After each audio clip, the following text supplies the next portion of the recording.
le grand roi, et nous vous accueillons en sa présence avec joie. Que Dieu vous bénisse. Le Seigneur a besoin que l'homme comprenne pourquoi il a besoin de Dieu. Et c'est ce que nous nous sommes mis à examiner depuis le mercredi dans notre étude. Nous voulons nous aider à comprendre pourquoi nous avons besoin de Dieu.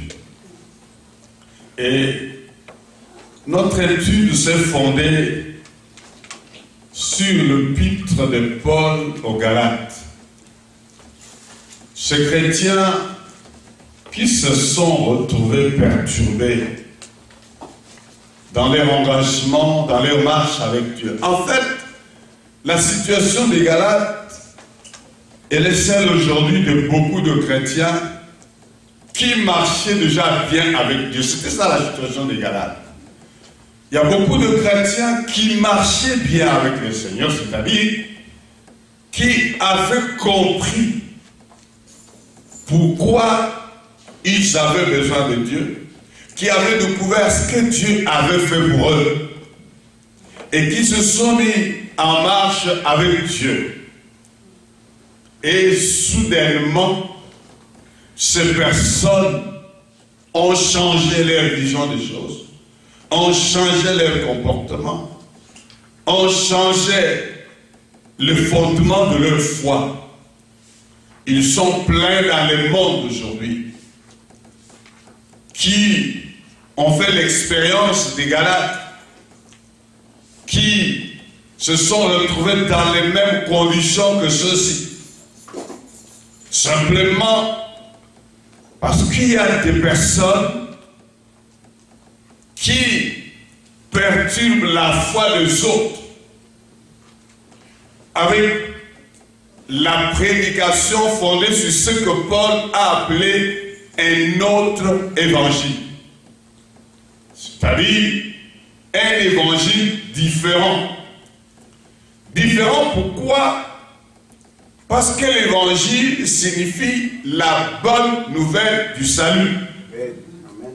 Si l'évangile est la bonne nouvelle du salut, ceci voudrait dire qu'il n'y avait pas une autre voie pour le salut avant l'évangile. Qu'il n'y avait aucune autre possibilité pour être bénéficiaire du secours d'en haut avant que l'évangile ne soit amené par Christ. Cette bonne nouvelle, c'est que la porte qui était fermée, c'est que les faveurs qui nous étaient privées, quelqu'un a dû accomplir ce qu'il fallait pour que cette porte devienne rouverte et que tous ceux qui choisiraient, qui accepteraient de passer par le chemin que Dieu a donné, qui est Jésus, obtiennent la faveur de Dieu.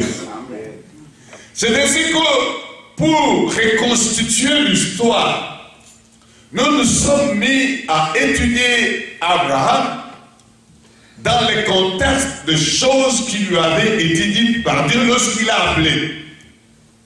Dieu voulant se révéler au monde, Dieu voulant apporter ce salut au monde, il choisit un nom par lequel le salut doit sortir. Il appelle un homme Abraham. Je voudrais ici dire à quelqu'un que c'est Abraham qui a été appelé par Dieu. Il n'a pas été choisi parce qu'il était le meilleur d'hommes. Amen. Abraham n'était pas le meilleur d'hommes. Abraham n'était pas le modèle d'homme. Il n'y avait aucun homme valable sur la terre. Abraham faisait partie de tous les hommes corrompus, selon ce qui est dit dans Romains. Il n'y a aucun juste, pas même un seul. Tous étaient pervers, tous étaient perdus. Et Dieu, dans sa grâce, Abraham est le premier qui a été bénéficiaire de cette grâce. Dieu, dans sa grâce, il vient vers Abraham. Abraham, il vivait au milieu d'un peuple idolâtre, il était aussi idolâtre. Abraham n'était pas chrétien, c'est-à-dire ayant Jésus-Christ comme vous et moi aujourd'hui. Abraham n'était pas quelqu'un qui priait Dieu, qui invoquait Dieu. Abraham vivait dans un temps où tout le monde était dans les ténèbres. Et Dieu décide de faire grâce à cet homme. Vous voyez le sens de comprendre, comment comprendre la grâce. Abraham ne méritait rien, il n'avait rien. Il pouvait aussi périr comme tous les autres. Dieu décide de venir chez Abraham. Si nous ne comprenons pas ce qu'Abraham a compris, nous ne pouvons pas être descendants d'Abraham. Nous sommes descendants d'Abraham parce que Dieu l'a choisi afin que son fils Jésus vienne par lui. Amen. Et quand Jésus est venu par lui, c'est pour que comme Abraham, nous venions dans ce que Dieu a promis à Abraham, la bénédiction dont nous avons cessé de parler depuis le mercredi. Abraham trouve la faveur de Dieu. Dieu vient vers Abraham et Dieu choisit Abraham. Dieu appelle Abraham. Et quand tu l'appelles, Dieu lui parle de manière étonnante. Il dit à Abraham, va-t'en de ton pays, de ta patrie, de la maison de ton père, de ta mère, vers le pays que je te montrerai. Et Dieu dit, là je te bénirai.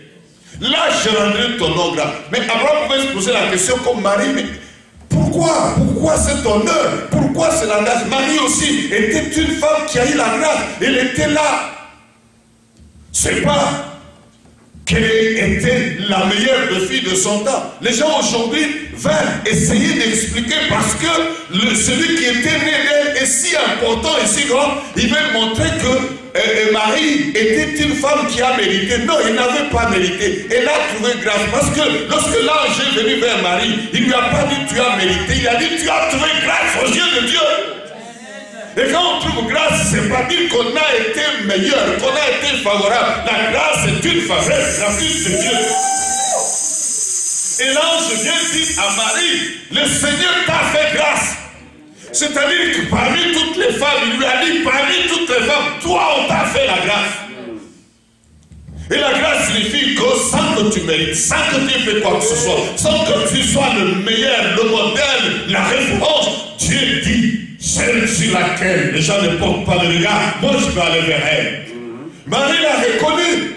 Lorsqu'elle prie, après avoir parlé avec sa parente Élisabeth, elle dit que Dieu a porté ce regard sur sa bassesse. Dieu a considéré cette femme que l'on ne considérait pas. Amen.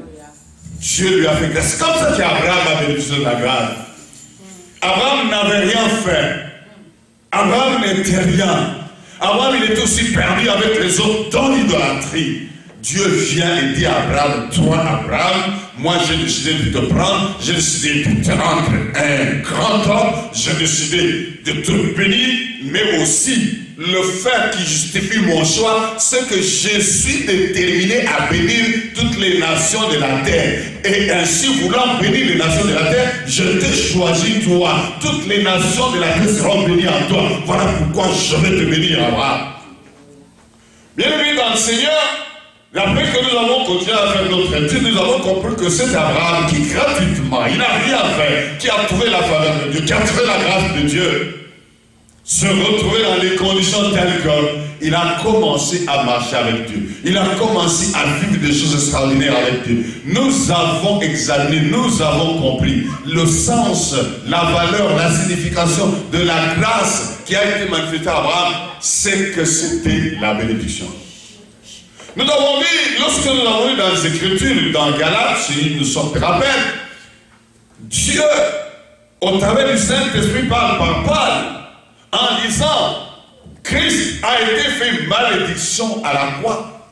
Selon ce qui est dit dans la loi, maudit est celui qui est pendu au bois, afin que la bénédiction d'Abraham ait son accomplissement pour les païens. Et que nous ressuscitions l'esprit qui avait été promis.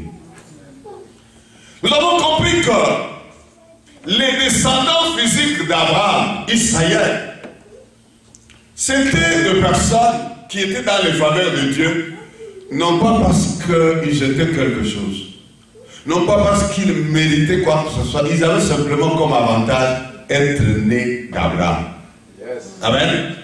Être nés d'Abraham. Israël a eu l'avantage qu'il a eu, a eu la supériorité qu'il a eu, a eu la grandeur qu'il a eu, a eu l'appui de Dieu dont il a été bénéficiaire. Il n'y avait qu'une seule chose, ils étaient nés d'Abraham. ce n'était pas que Israël était le meilleur peuple sur la terre, que Israël était le meilleur homme sur la terre, non simplement parce qu'ils étaient descendants de celui qui a eu la grâce de Dieu. Bien aimé dans le Seigneur, aujourd'hui les choses ne sont plus de cette façon-là. On n'est pas dans la grâce parce que son papa a payé, sa maman a payé. Non, Dieu veut que chacun maintenant le rencontre par Jésus-Christ, parce que Jésus a tout accompli à la croix, afin qu'il puisse prendre sur lui notre pénalité. Et Jésus est venu afin que la faveur qui n'était qu'Abraham et sa descendance puisse devenir la faveur de tous les hommes. Et le clou du message que Paul adresse aux Galates, c'est que le message de Paul insiste sur le fait que Christ a tout accompli à la croix et qu'il n'y a plus rien d'autre à faire afin de jouir de la faveur d'Abraham, la faveur qui a été promise à Abraham, les bénédictions, les promesses qui ont été faites à Abraham. Ce n'était pas pour Abraham seul. Nous avons eu en parler en long en large pendant la semaine. Ces promesses ont été faites à Abraham pour toutes les nations de la terre.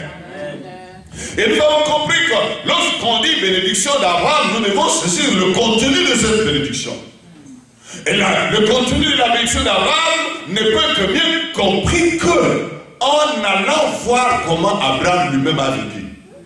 Nous avions examiné la vie d'Abraham, nous avons examiné les témoignages de ceux qui ont vécu avec Abraham, nous avons vu comment ils ont défini la bénédiction. Cet homme qui a été serviteur d'Abraham, qui a été envoyé pour chercher pour Abraham et la fiancée, l'épouse, cet homme, il décrit la bénédiction que son maître Abraham avait. Il dit, Dieu a béni mon Seigneur Abraham de façon qu'il est béni en toutes choses. Il explique comment la bénédiction a touché ses avoirs matériels, comment la bénédiction a touché sa santé physique, comment la bénédiction a touché sa longévité, sa longue vie, comment la bénédiction a touché sa supériorité, son autorité. Il dit qu'il était devenu puissant cet Abraham. Donc cet homme demande que la bénédiction, lorsqu'elle vient de Dieu, quand il vous donne la bénédiction n'est pas simplement des avantages spirituels. La bénédiction est là aussi la possibilité de devenir visible devant les hommes. Amen. Les hommes verront votre santé parfaite, les hommes verront votre solidité, les hommes verront votre équilibre, les hommes verront vos succès, votre réussite, les hommes verront vos avantages, tout ce que vous touchez va avancer. Ils verront le matériel qui vous équilibre. Ils vous verront vous suffire. Et pour cela, nous sommes tombés dans le manque de ces choses à cause du péché. C'est le péché qui a fait la séparation entre nous et Dieu. C'est le péché qui a attiré toutes les malédictions dans ce monde. Et le problème du péché devait être résolu. Et Jésus est celui par qui Dieu a résolu le problème du péché. Et c'est ainsi qu'il n'y a de salut à aucun autre, disent les Écritures, car il n'y a aucun autre nom qui ait été donné aux hommes sous le ciel, sous ce soleil, par lequel on puisse être sauvé, par lequel on peut échapper à toute la série de choses qui viennent dans le monde à cause de l'éloignement de Dieu, à cause du péché, à cause de l'abandon du Seigneur. Bien-aimés dans le Seigneur, j'aimerais reprendre dans Galates un texte qui suit dans ce dont nous avons fait la lecture la fois passée. Nous allons prendre nos Bibles dans Galates, le chapitre 2, et nous prenons notre lecture à partir du verset, voyons, commençons par 16. Néanmoins, sachant que ce n'est pas par les œuvres de la loi que l'homme est justifié, mais par la foi en Jésus-Christ, nous aussi, nous avons cru en Jésus-Christ, afin d'être justifiés par la foi en Christ, et non par les œuvres de la loi. Parce que nulle chair ne sera justifiée par les œuvres de la loi. Mais tandis que nous cherchons à être justifiés par Christ, si nous étions ainsi si nous étions aussi nous-mêmes trouvés pécheurs. Je reprends, mais tandis que nous cherchons à être justifiés par Christ, si nous étions aussi nous-mêmes trouvés pécheurs, Christ serait-il un ministre du péché? Loin de là.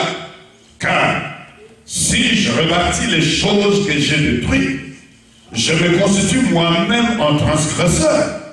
Car c'est par la loi que je suis mort par la loi que je suis mort à la loi, afin de vivre pour Dieu. J'ai été crucifié avec Christ, et si je vis, ce n'est plus moi qui vis, c'est Christ qui vit en moi. Si je vis maintenant dans la chair, je vis dans la foi au Fils de Dieu qui m'a aimé et qui s'est livré lui-même pour moi. Je ne rejette pas la grâce de Dieu, car si la justice s'obtient par la loi, Christ est donc mort en vain. Amen. Je vous disais que le fond de ce message, le centre de ce message, c'est ce qui s'est passé au milieu des chrétiens de Galatie qui avaient cru, qui avaient accepté l'évangile, qui avaient cru en Jésus, qui avaient compris que Jésus était la réponse de Dieu pour leur vie. Jésus était la réponse de Dieu pour leur accès aux bénédictions, aux faveurs que Dieu avait promises à Abraham. Les chrétiens d'origine judaïque sont venus dire à ce chrétien d'origine non judaïque que c'est une bonne chose d'être sauvé par Christ. Mais si vous voulez avoir accès aux faveurs d'Abraham, il faut faire ce que nous avons fait. Il faut observer la loi. En fait, y a-t-il une contradiction entre la loi et l'alliance que Dieu a faite avec Abraham? La loi est-elle une mauvaise chose? La pratique de la loi est-elle une mauvaise chose? Loin de là. Si vous lisez la lettre de Paul aux Romains, le chapitre 7 est basé sur ça. Il est basé sur l'inefficacité de la loi d'affranchir l'homme. Paul dit, je connais le péché par la loi. C'est ainsi qu'ici au Galates, il dit, c'est par la loi que je suis mort à cause de la loi. La loi m'a rendu conscient, m'a ouvert les yeux sur mes incapacités. Je disais l'autre fois, ce que j'ai toujours cru dans la parole de Dieu, que la loi n'a pas été donnée pour que l'homme soit capable de l'accomplir. La loi a été donnée pour prouver à l'homme qu'il est incapable de l'accomplir. La loi a été donnée pour prouver à l'homme qu'il a besoin du Sauveur. La loi est venue le rendre conscient de son incapacité. La loi est venue le rendre conscient de son inutilité. Dieu a donné la loi. Et la loi est venue et l'a rendu l'homme conscient. Lorsqu'elle a dit, tu ne convoiteras pas, alors la convoitise est devenue réalité pour l'homme. L'homme se trouve qu'il est incapable de vivre sans convoitise. Et c'est ainsi que la loi est venue dire à l'homme, ce dont tu n'es pas capable par toi-même, je suis venu t'indiquer celui qui est venu réaliser ce travail-là en toi, afin que tu sois capable de faire la volonté de Dieu. Voilà pourquoi la loi a été donnée. Et Paul dit, la loi elle est spirituelle. Il dit, la loi n'est pas mauvaise. La loi elle est spirituelle. La loi elle a été donnée comme un peu d'alcool qui conduit vers Christ. Et dans la suite de cette lettre aux Galates, Paul démontre à ces chrétiens, il leur dit, la loi en question, dont on vous demande, vous, non-juifs, d'observer, Israël ne l'a pas observé, il n'a pas pu l'observer. Il a lutté toute sa vie, il était toute sa vie sous la malédiction de la loi. Il était condamné parce que la loi elle-même est dit maudit et quiconque n'observe pas tout ce qui est écrit dans ce livre de la loi. Israël a été capable. Il dit, mais comment veulent-ils vous demander de refaire ce qu'eux-mêmes n'ont pas pu réaliser? Depuis leur père, ils n'ont pas pu réaliser la loi. La loi a trouvé son accomplissement, c'était son aboutissement. Lorsque Paul écrit aux Romains, au chapitre 8, il dit, il n'y a donc plus de condamnation pour ceux qui sont en Christ. Mais pourquoi? Parce que la loi de l'esprit de vie en Christ m'a affranchi de la loi du péché et de la mort. En d'autres termes, il voudrait parler du principe du péché. C'est un principe de domination, c'est un principe de soumission. Nous étions soumis, nous ne pouvions pas faire autrement, nous ne pouvions pas vivre autrement. Il dit la loi de l'esprit de vie. Jésus est venu avec une loi contraire, une loi opposée à la loi du péché qui était dans la chair. Et comment Dieu l'a-t-il fait? Il dit, il a envoyé Jésus son fils avec une chair semblable à la chair du péché, et à la croix il l'a écrasé, il a brisé le pouvoir du péché dans la chair que Jésus a apporté. Et c'est ainsi que lorsqu'aujourd'hui nous acceptons Jésus dans notre vie, nous recevons le pouvoir qui a été conquis par Jésus dans son sacrifice à la croix. Nous recevons le pouvoir de Christ. Et le pouvoir de Christ nous donne à dominer sur le péché. Le pouvoir de Christ nous donne à marcher sur le péché.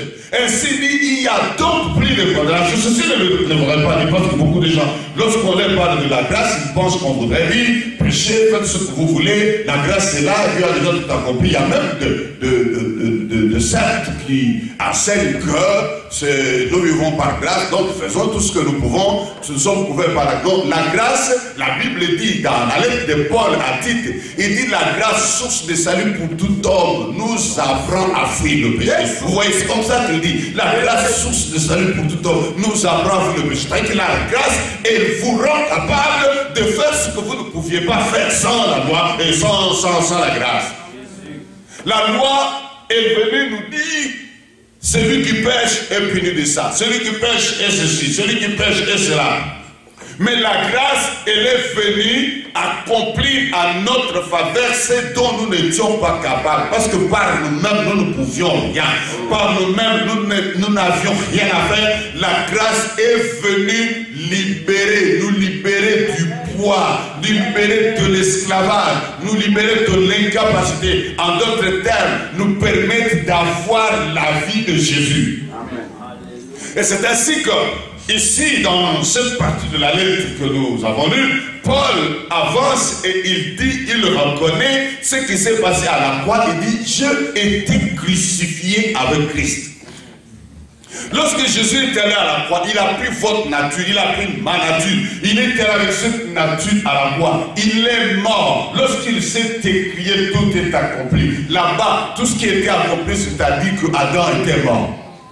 Et lorsque les mêmes Paul en parle aux Corinthiens, il parle dans 1 Corinthiens chapitre 15, à partir déjà du verset 45, il parle de ce chose, il parle du premier Adam et il parle du deuxième homme, le dernier Adam. Donc le premier homme, Adam, et il parle du dernier Adam. Et le dernier Adam, pourquoi? Parce que le premier Adam a inauguré la génération des incapables. Il a inauguré la génération des maudits.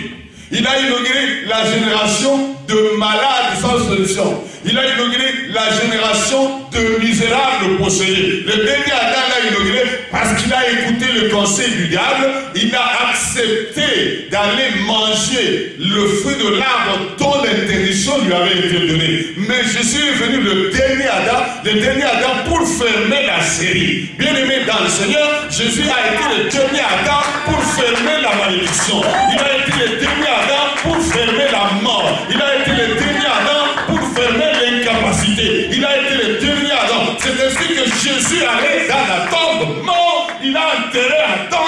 Il est ressuscité fils de Dieu. Amen. Dans la lettre de Paul aux Romains, il dit Jésus. Il présente l'évangile. Paul se présente. J'aimerais que nous puissions lire cela. Comme ça va encore compléter davantage ce dont nous sommes en train de parler. Jésus a été le dernier Adam. De façon que, après la mort de Jésus, ce soit la mort d'Adam qui a été constatée, qu'il n'y ait plus d'Adam sur la terre. Et je suis dans la joie et la fierté de dire ce matin que dans cette salle, nous sommes la génération de Christ. Et nous n'avons plus rien d'Adam en nous. J'aimerais que nous puissions prendre la lettre de Paul aux Romains. Romains chapitre 1. Nous commençons par le premier verset. Voilà comment Paul introduit. Il se présente et il introduit l'évangile. Il dit, Paul, serviteur de Jésus-Christ, appelé à être apôtre, mis à part pour annoncer l'évangile de Dieu, qui avait été promis auparavant de la part de Dieu par ses prophètes dans les Saintes Écritures. Donc cet évangile, il avait été promis par Dieu, par ses prophètes, au travers des Saintes Écritures. Et cet évangile, au verset 3, il dit, qui concerne son fils, entre parenthèses, né de la postérité de David selon la chair, et déclaré fils de Dieu avec puissance, selon l'esprit de sainteté, par sa résurrection d'entre les morts, Jésus-Christ, notre Seigneur, par qui nous avons reçu la grâce et l'apostolat pour amener à son nom, à l'obéissance de la foi, tous les païens, parmi lesquels vous êtes aussi vous qui avez été appelés par Jésus-Christ. Amen. Il dit ici que l'évangile qui est en train d'être renversé par ces gens qui sont venus chez les Galates, l'évangile, il concerne son fils Jésus. Et ce fils Jésus, il dit qu'il est né de David selon la chair, donc en tant qu'homme, il est le descendant de David. Mais il a été déclaré, pas par un homme, il a été déclaré avec puissance fils de Dieu par le Saint-Esprit au travers de sa résurrection d'entre les morts. Donc Jésus, il est venu, il a vécu sur cette terre comme dernier Adam. Il avait la même chair, le même corps qu'Adam. Il a eu faim comme vous et moi. Il a eu soif comme vous et moi. La Bible nous dit, sauf qu'il n'a pas péché. Il avait dit semblable à nous en toutes choses, sauf que lui n'a pas péché. Il avait en lui la force sur ce qui faisait pécher. Et il était venu pour nous communiquer cette force. Il est mort comme dernier Adam, c'est-à-dire à la croix, quand il dit tout est accompli, Adam est pris, Adam est enseveli, on ne parle plus d'Adam. Lorsque Jésus sort de la tombe, c'est le Fils de Dieu qui sort. Jésus est venu inaugurer la génération de Fils de Dieu. Il est sorti de la tombe et sa sortie de la tombe a été une preuve, ainsi pour attester qu'il était Fils de Dieu. Il a été reconnu Fils de Dieu par sa résurrection d'entre les morts. Bien-aimé dans le Seigneur, la Bible dit dans l'épître de Jean, tout ce qui est né de Dieu triomphe du monde. Jésus en tant que Fils de Dieu, il a triomphé du monde, il a triomphé de la mort, il a triomphé de toutes choses. Amen.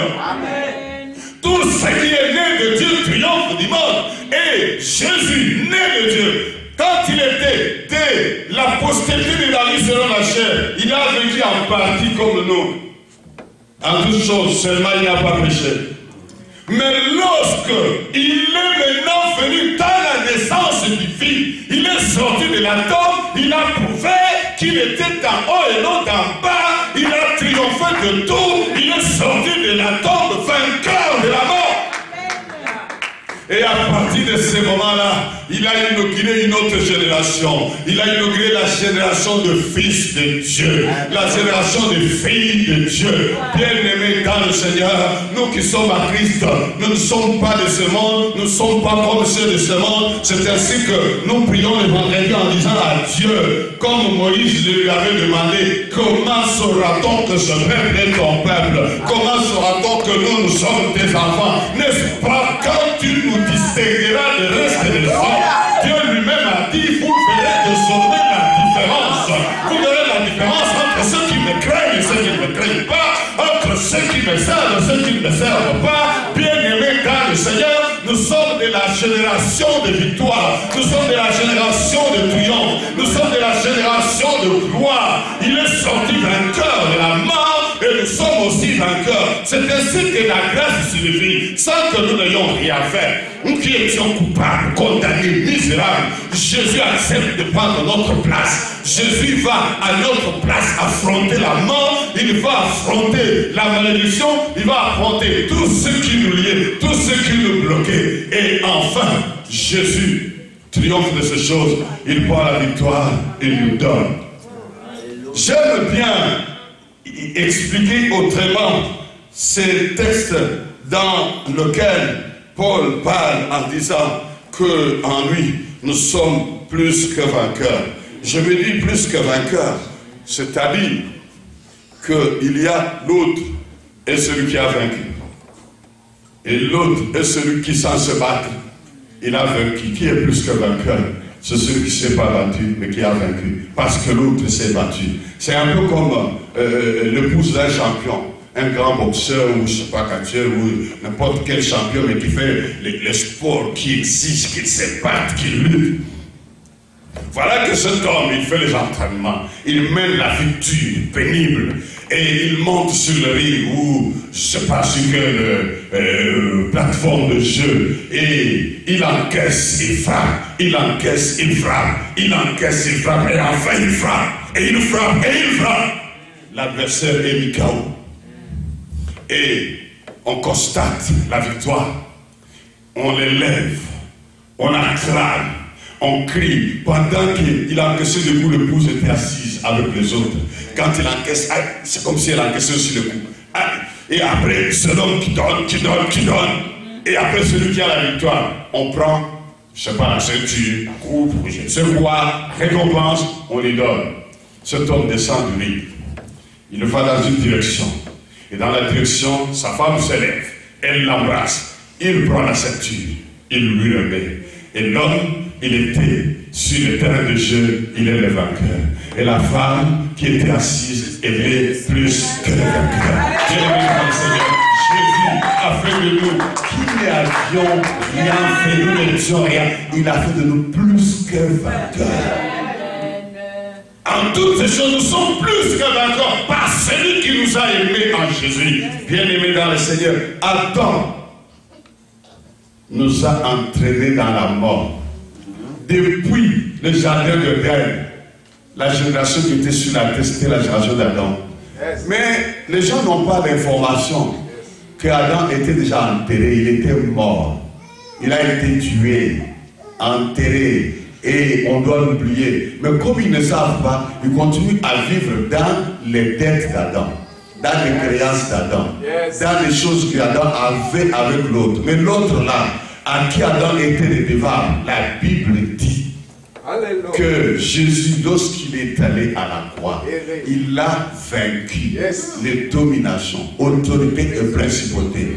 Il les a vaincus et il les a livrés publiquement en spectacle. Vous savez, chez le Romain, lorsque le Romain allait contre, dans une expédition en guerre, contre une nation qui se révoltait, il frappait la nation, il prenait le roi de cette nation, il prenait les dignitaires de cette nation. Et quand il rentrait dans le triomphe, les Césars organisaient un cortège.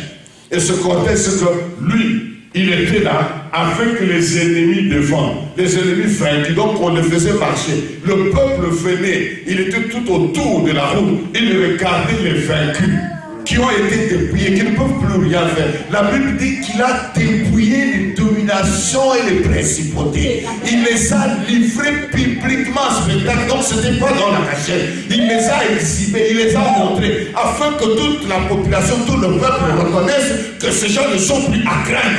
Ils sont sous notre pouvoir. Ils marchaient là devant Pharaon et devant plutôt le César qui le regardait, et le peuple qui acclamait César et l'armée de César qui était là, l'armée de victoire. Et ce test, l'image a été prise de ce qui a été accompli selon que ça se faisait dans cette période. Il a dépouillé les dominations et les principautés. Paul, c'était aussi un Romain par naturalisation, et lui-même il le reconnaît par naissance, c'est-à-dire que comme les enfants qui naissent aux États-Unis, qui sont américains, Paul était cette sorte d'enfant qui était né romain bien qu'étant d'Israël.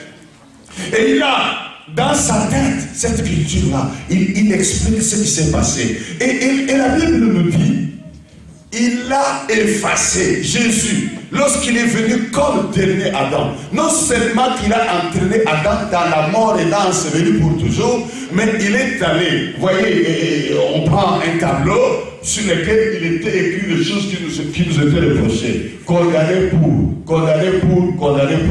C'était les actes qui nous accusaient. Et chaque fois que quelqu'un voulait parler à notre faveur devant Dieu, on présentait à Dieu le tableau. Le diable présentait à Dieu le tableau. Regarde cet homme-là, cette femme-là, pour qui toi tu peux parler. Il a fait, il est ceci, il est cela. Maintenant, ceci nous bloquait, nous empêchait d'être écoutés, de bénéficier de la faveur de Dieu. Jésus, quand il est venu, la Bible nous dit, dans le même texte, il a effacé l'acte dont les ordonnances nous condamnaient. Donc il est venu, il l'a effacé. Lorsqu'il s'est écrit, tout est accompli à la croix. Beaucoup de choses se sont réalisées, bien aimé dans le Seigneur. Lorsqu'il a dit tout est accompli, il a dit, il n'y a plus besoin que ces actes soient encore affichés. Il y en a plus. Il a effacé l'acte dont les ordonnances nous condamnaient. Et il a pris celui qui était à la base de tout ça. Il l'a depuis, il l'a vaincu. Il a livré publiquement ce spectacle. Bien aimé dans le Seigneur, Jésus, le dernier Adam, il a enterré Adam. Il en a fini avec Adam. Il est sorti de l'Adam, non comme Adam, mais comme fils de Dieu. Et c'est ainsi que lorsqu'il a rencontré Marie, alors sorti de l'Adam, et il voulait l'approcher, il a dit, ne me touche pas, t'approche pas de moi, je ne suis pas encore allé vers mon Père. Et maintenant il dit, va, dis à mes frères, bien aimé dans le Seigneur, ce texte-là, lorsque vous le lisez, va, dis à mes frères, je m'en vais vers Dieu, mon Père et leur Père. Amen. Jésus n'avait pas parlé comme ça avant ce moment-là avec eux. Il ne les avait jamais traités de ses frères. C'est la première fois que l'on voit Jésus parlant à ses disciples, les traiter de frères. Il dit, va dire à mes frères. Et ce qui est merveilleux, il dit à Marie, dis-le aussi à Pierre. Pourquoi dis-le aussi à Pierre? Parce que Pierre a un petit litige avec Jésus. Ils ont quelque chose de privé entre eux deux.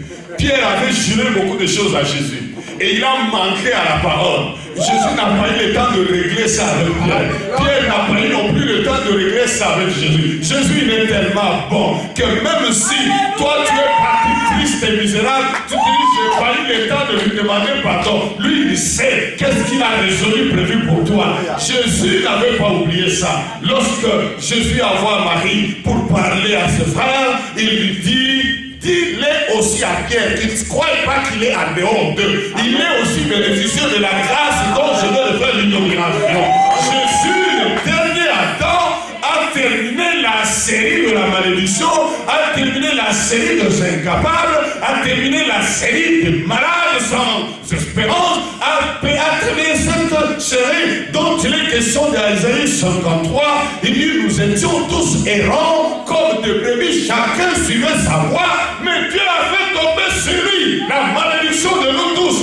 Bien aimé dans le Seigneur, Dieu a fait tomber ça sur lui afin qu'aujourd'hui nous puissions être bénéficiaires de la faveur de Dieu, de la grâce de Dieu. Ainsi Paul veut montrer ça aux Galates, il dit c'est pas possible. Vous devant qui la croix a été bien définie, vous devant qui les choses ont été bien expliquées, comment pouvez-vous croire aujourd'hui qu'il y a un autre évangile qui présente une autre voie, une autre façon de faire? Bien-aimés dans le Seigneur, nous avons besoin de comprendre que Jésus est la seule solution de Dieu à tous nos problèmes.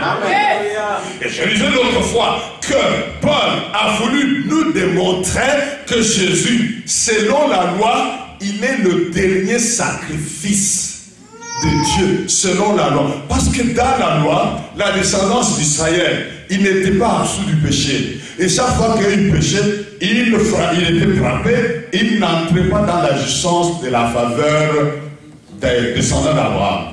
Et pour revenir à la bénédiction d'Abraham, il fallait un sacrifice. Il y avait une bête qu'on leur offrait, afin de rentrer aux faveurs et avantages d'Abraham. Et voilà que Jésus, ayant pris la place là de cette bête, parce que Dieu était fatigué. Il était fatigué des sacrifices qu'on renouvelait chaque année. Et lorsque Jésus est entré dans le monde, Hébreu dit en chapitre 10 que lorsqu'il est entré dans le monde, il a dit, tu n'as voulu ni sacrifice ni offrande. Parce qu'il était fatigué. Il était fatigué de l'Holocauste. Et on revenait, Dieu a dit non. je veux faire un sacrifice unique et définitif. Jésus est l'unique sacrifice de Dieu. Il est le sacrifice définitif. Après Jésus, il n'y a plus d'autres sacrifices.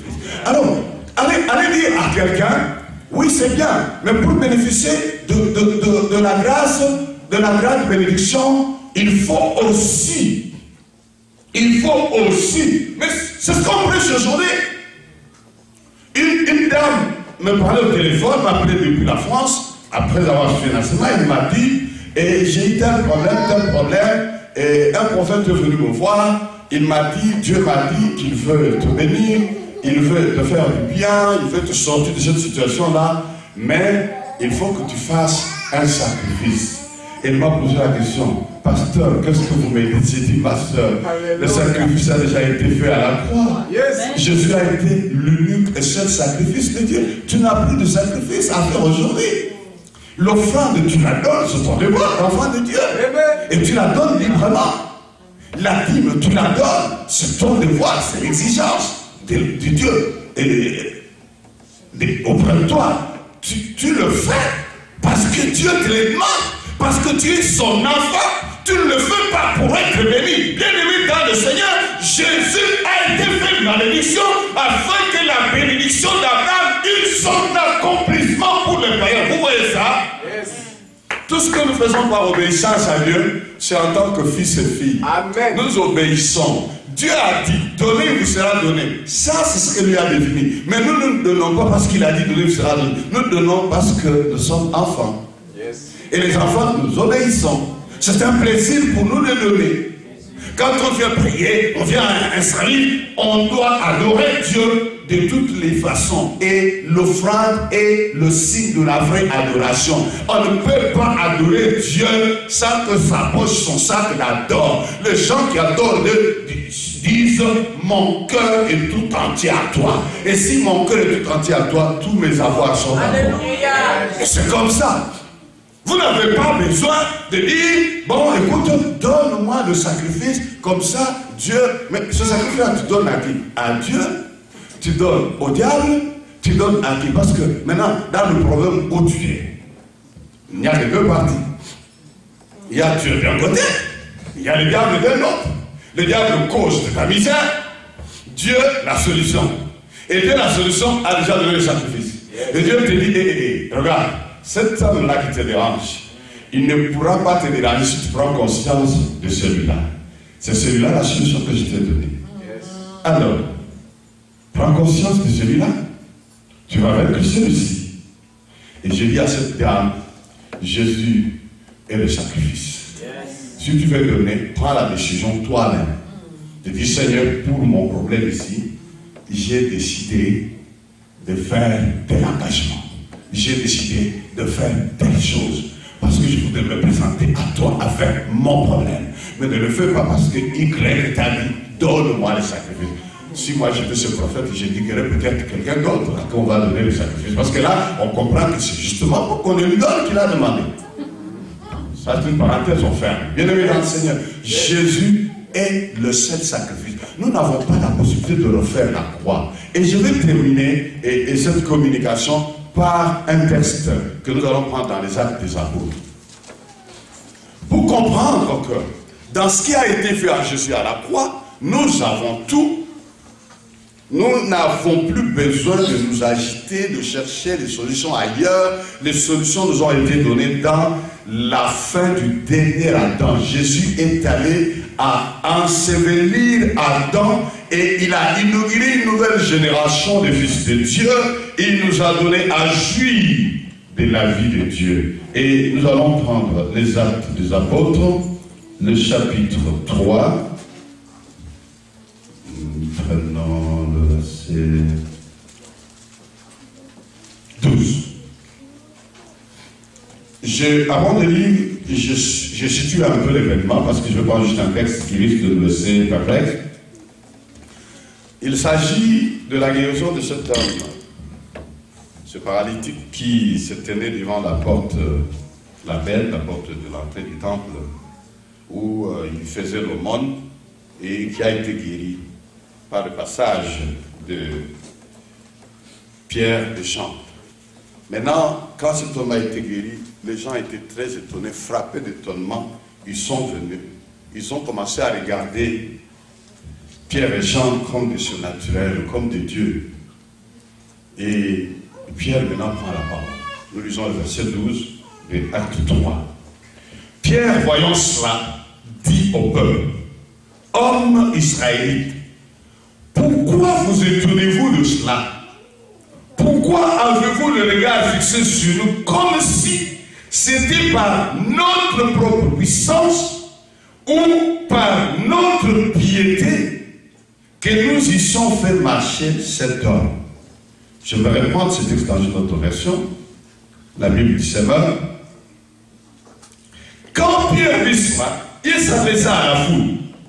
Hommes israélites, qu'avez-vous à vous étonner ainsi de ce qui vient de se passer? Pourquoi nous fixez-vous avec tant d'insistance comme si c'était nous qui, par notre propre pouvoir ou notre piété, avions fait marcher cet homme? Amen. Amen. Mais la suite, pour le permettre de comprendre, il dit, vous avez, prenons le verset 13, les dieux d'Abraham, d'Isaac et de Jacob, les dieux de nos pères, a glorifié son serviteur Jésus, que vous avez livré et régné devant Pilate, qui était David, qu'on le relâcha. On s'arrête là. Amen. Amen. Pendant qu'ils sont étonnés, pendant qu'ils regardent Pierre comme un extraterrestre, comme quelque chose d'extraordinaire, comme un non-humain, en fait, il avait prouvé à ce temps-là qu'il n'était pas un humain normal. C'était quelqu'un qui avait une autre vie, une vie surnaturelle. Et c'est ça que nous sommes. Étant fils de Dieu, manifesté par la résurrection de Christ d'entre les morts, le Fils de Dieu, il est sorti de la tombe. Jamais un mort n'est sorti et a continué à vivre. Mais non seulement il est sorti de la tombe, mais rien ne pouvait plus le bloquer. Vous voyez ça? Rien ne pouvait plus le bloquer. Ils étaient enfermés dans les pièces, ils le retrouvaient, il est là-dedans, il parle avec eux. Il est entré par eux, il ne comprenait pas. C'était un homme qui n'avait plus rien de naturel. Et lui-même, lorsqu'il parle à Nicodème, il lui dit, c'est à ce Nicodème qui doit naître de nouveau, naître d'esprit. Il lui dit, ce qui est né de la chair est chair. Et ce qui est né de l'esprit est esprit. Et il illustre, il dit à Nicodème, le vent souffle. Tu en entends le bruit. Mais tu ne sais ni d'où il vient, ni où il va. Et il conclut, il allait ainsi de tout homme qui est né d'esprit. Vous comprenez ça? Comme lui, quand il est ressuscité de mort, manifesté fils de Dieu, par l'esprit de Dieu, né d'esprit, il était devenu comme le vent. Personne ne pouvait ni le contrôler, ni le dominer. Et dans Romains 5, verset 15, il est dit que ceux qui sont en Jésus, qui sont morts avec Jésus, il est dit si le péché, la désobéissance d'un seul a entraîné tout le monde dans la mort, combien plus l'obéissance d'un seul entraînera dans la vie, et ceux qui sont dans un seul régneront avec Christ. Et combien plus ils régneront avec Christ? Bien-aimé dans le Seigneur, Christ ressuscité des morts règne. Amen. Et ceux qui sont nés de Christ, qui sont en Christ, ils doivent régner avec Christ. Régner signifie contrôler, régner signifie dominer, régner signifie ordonner, s'assouplir, déclarer, ça se réalise. Bien-aimé dans le Seigneur, vous ne savez pas au fond qui vous êtes. La Bible dit combien plus l'obéissance d'un seul qui s'est donné à Dieu pour vous, lorsqu'il vous conduit à la vie, ceux qui lui appartiennent, combien plus régneront-ils avec Christ dans la vie, ici, maintenant? Je suis venu dire à quelqu'un, maintenant, aujourd'hui, combien plus régneront-ils? Vous avez à régner. La vie que Christ vous a donnée est une vie qui ne peut être ni contrôlée, ni écrasée, ni soumise, ni bloquée. Oh, je suis venu vous parler de l'imbloquabilité de votre vie. Personne ne peut vous ne peut vous contrôler. Personne ne peut vous bloquer. Et c'est ainsi que Jésus a dit à Nicodème, le vent souffle, tu en entends le bruit, mais tu sais d'où il vient et où il va. Je voudrais vous dire que le diable et toute sa bande, son céleri et consorts, ils n'entendent que votre bruit, mais ils ne peuvent pas savoir votre foi pour ce genre de piéger. Ils ne savent ni d'où vous venez, ni où vous allez, parce qu'ils entendent seulement le bruit. Le vent n'a pas d'identité matérielle. Lorsque le vent souffle, dernièrement on a vu les effets du vent. Et si à Dallas, lorsque le vent a décidé de souffler, le vent a cassé, le vent a rasé. Bien aimé dans le Seigneur, c'est ça votre propriété. Il est dit dans Hébreu, n'a-t-il pas fait de ses serviteurs du vent et du feu? Alléluia. Et ces serviteurs, là il parle de gens, mais Jésus lui-même dit que ceux qui sont des esprits, ils sont le vent, le vent. Aujourd'hui, c'est le jour où on se rappelle de la Pentecôte, mais il y en a beaucoup qui se rappellent de la Pentecôte sans Pentecôte. Et la vraie Pentecôte, c'est soi-même le vent qui souffle. Lorsqu'ils étaient là au-dessus, il y a eu un vent, c'était comme un vent impétueux. Il a soufflé dans la chambre haute. Lorsqu'il a soufflé sur eux, ils ont été touchés. Ils ont eu une flamme de feu sur leur tête. Ils sont devenus du vent. Ils sont devenus du vent. Ils ont commencé à vivre des choses surnaturelles, des choses inhabituelles, des choses extraordinaires. Voilà la vraie Pentecôte. Ainsi, Pierre dit à ces hommes, vous nous regardez comme si nous étions quelque chose de pas normal, mais non. Vous aviez renié Jésus. Et ce qui m'intéresse ici, il dit ce n'est ni par notre pouvoir, ni par notre piété. Dans notre tradition, j'ai dit la Bible en anglais, et elle parle là où il est dit notre piété, il parle de la justesse.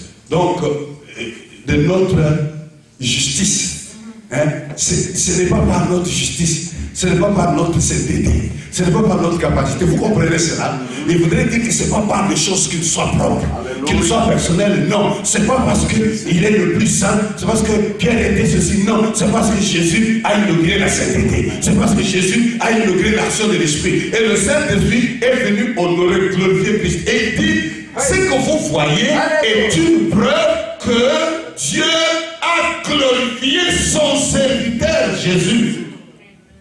Et lorsque les disciples étaient menacés de ne plus parler au nom de Jésus, ils sont rentrés, ils ont dit à leur père, tu as entendu leurs menaces. C'est toi qui avais dit par la bouche de prophète, tu avais prédit ça concernant ton Jésus. Et Pilate et les peuples ici se sont ligués, ils l'ont mis à la mort. Et ils ont accompli des choses que ton conseil avait déjà planifiées. Et maintenant, pour prouver que ton Christ, c'est toi qui as le l'auteur, vois leurs menaces et étends ta main. Vous comprenez? Il dit, il a glorifié Christ. Voilà, lorsque la Pentecôte, en fait, qu'est-ce qui s'est passé? Jésus a dit, il va s'en aller. Il va présenter l'offrande, il va présenter le sang. Parce que Jésus était le souverain sacrificateur.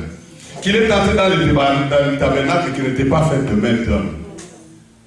Il était dans le tabernacle éternel, le tabernacle de la présence de Dieu. Jésus est allé vers le Père. Il a présenté son propre sang. Le sacrificateur entrait avec le sang de taureaux, de boucs et de béliers. Mais Jésus est allé là, dans le tabernacle éternel, avec son propre sang. Et lorsque le sacrificateur allait dans la tenue du sacrificateur, en bas, au bas de sa robe, il y avait des clochettes, des petites clochettes. Et les gens qui restaient dehors, ils étaient dans l'inquiétude parce qu'ils devraient savoir si Dieu a agréé l'offrande. Et le sacrificateur restait là-bas et personne d'autre que le souverain sacrificateur ne pouvait entrer de l'autre côté. Et si il avait le problème avec lui, il est frappé, il meurt là-bas. Quand ils trouveront qu'il a trop traîné, il y avait une corde qui permettait de le récupérer. Parce que personne ne peut rentrer le ramasser. Là-bas, c'est un lieu où personne n'a. Et Jésus, lui, il est allé dans cet endroit-là. Pas l'endroit matériel qui représentait le vrai endroit. Il est allé dans l'endroit en soi, l'endroit de Dieu. Dans le Saint des Saints de Dieu. Dans la Shekinah de Dieu. Et Jésus est allé là-bas. Et il avait quoi? Son propre sang. Il est entré. Et maintenant, le peuple qui restait dehors, il attendait la sortie du sacrificateur. Comment il savait que le sacrificateur était en train de revenir? Lorsqu'il revenait, quand il a quitté le Saint des Saints, il entre dans le sanctuaire, ils peuvent déjà commencer à entendre ce qui s'est passé, les clochettes, quand ils marchent,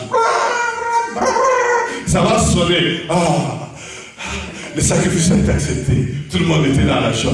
Le sacrifice a été accepté. Et c'est ainsi que, enfin, il criait, il louait, il glorifiait. Parce que le sacrificateur, le Seigneur sacrificateur est sorti. Le sacrifice a été agréé. Mais voilà, Jésus est parti. Il est entré dans le lieu très saint. Il a présenté son sacrifice. Et comment doit-on savoir que le sacrifice a été approuvé, il a été agréé? Le Saint-Esprit est venu. Il est venu avec un bruit, un vent impétueux. Quand il est venu, c'était le signe de dire que le sacrifice avait été accepté. Jésus est Seigneur. Et le Saint-Esprit a mission de prouver au monde que le sacrifice a été accepté et que Jésus est Seigneur. Et dans le cas d'espèce de ce paralytique, Jésus a accompli l'œuvre par le canal de ses serviteurs, Pierre et Jean, qui ont dit, nous n'avons ni or ni argent, mais ce que nous avons, nous te le donnons au nom de Jésus, lève-toi et marche. Et cet homme s'est levé, il a marché. Et maintenant, ils étaient étonnés. Pierre leur dit, non, ce n'est ni par notre puissance, ni par notre sainteté, parce que s'il s'agissait de sainteté, ce n'est pas nous qui pouvions être revendiqués ou manifestés. Mais c'est par sa sainteté, c'est par sa puissance. Il dit, c'est par le nom de Jésus que les jambes de cet homme ont été raffermies, l'homme que vous connaissez, vous tous. Jésus a été glorifié par le Père. C'est Jésus que le ciel reçoit jusqu'à la restauration de toutes choses. Bien-aimés dans le Seigneur, d'après ce discours de Pierre, nous comprenons que si Jésus traîne à venir, c'est parce que Dieu veut que les choses soient restaurées sur la terre. Dieu veut que tu rentres dans ce qui a été prévu pour toi. Dieu veut que tu vives ce pourquoi tu as été créé. Dieu veut que tu vives ce pourquoi tu es aux États-Unis. Dieu veut que tu vives ce pourquoi il a fait de toi ce qu'il a fait. Il attend. Jésus ne veut pas revenir bientôt et dans le sens de demain, mais il revient bientôt dans le sens qu'il est en chemin. Bien-aimé dans le Seigneur, je veux dire à quelqu'un, s'il tarde, si le ciel le retient, c'est parce que toi, tu dois entrer dans ce que tu as prévu pour toi. Il veut que tu vives sur la terre des choses qu'on peut vivre sur la terre. Je veux dire à quelqu'un ce matin qu'il y a des choses qu'on peut vivre sur la terre. Il n'y aura pas ces choses-là au ciel. Amen. Au ciel, on ne mangera pas. On vivra une autre vie. Au ciel, on n'aura pas ce corps. Donc, des choses dont ce corps doit avoir, doit vivre, c'est sur la terre. Et Jésus veut que tu vives aussi ces choses-là. Il ne faut pas que tu ailles au ciel, quand les autres vont commencer à raconter l'histoire de la terre. Ah bon, ça aussi, ça existait sur la terre. Oui, ça existait. Et il est temps que tu rentres dans ces choses que Dieu a prévues pour toi. Bien-aimé dans le Seigneur, je voudrais que chacun de nous comprenne qu'il n'y a pas, en fait, le but de notre communication, notre message, c'est qu'il n'y a aucun autre nom qui a été donné aux autres. Il n'y en a pas. Il n'y en a pas. Seul le nom de Jésus. Il n'y a aucun autre sacrifice. Il n'y a rien d'autre. Mais ce sacrifice de Jésus qui a été fait, il t'a donné des richesses inouïes. Il t'a donné une identité extraordinaire. Il t'a donné des capacités extraordinaires. Tu as besoin de prendre conscience de qui tu es et de commencer à marcher tête haute. À cause de ton identité, à cause de ta personne. Bien-aimé, je prie que le Seigneur soutienne chacun de nous. Je prie que le Seigneur ouvre davantage la compréhension.